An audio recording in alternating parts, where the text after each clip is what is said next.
Find the nominal moment in pounds-inches.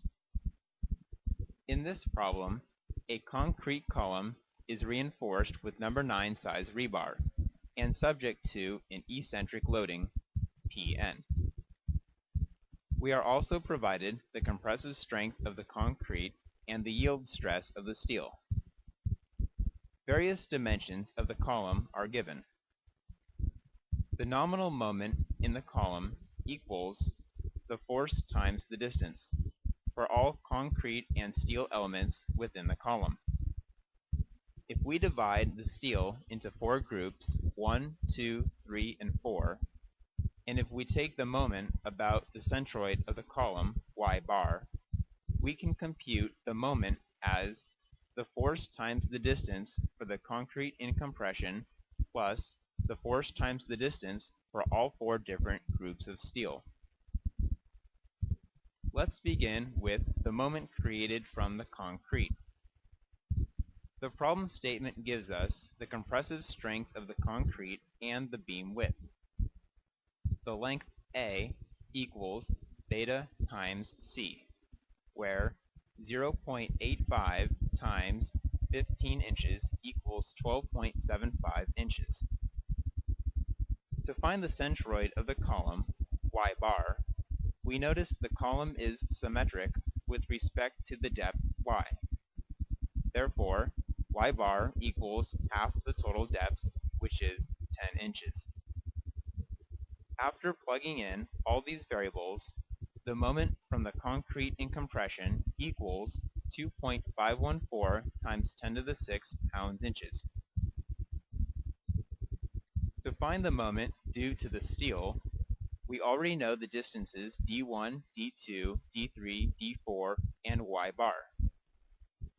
After solving for these distances, we'll next solve for the area of steel, AS, for groups 1, 2, 3, and 4.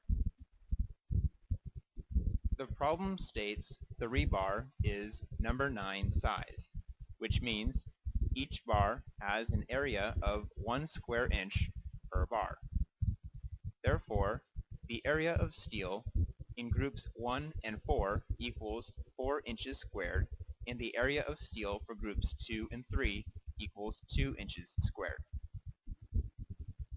Next, we'll plug in these areas into our moment equation and simplify.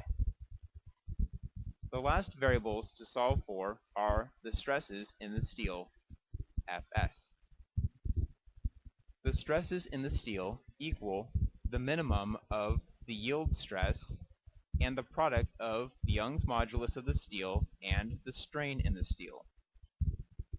We already know the yield stress and the Young's modulus of the steel.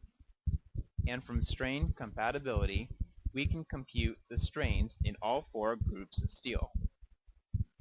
Using similar triangles, we can relate the strains in the steel to the strain in the extreme concrete fiber, which we'll assume to be 0.003 at failure.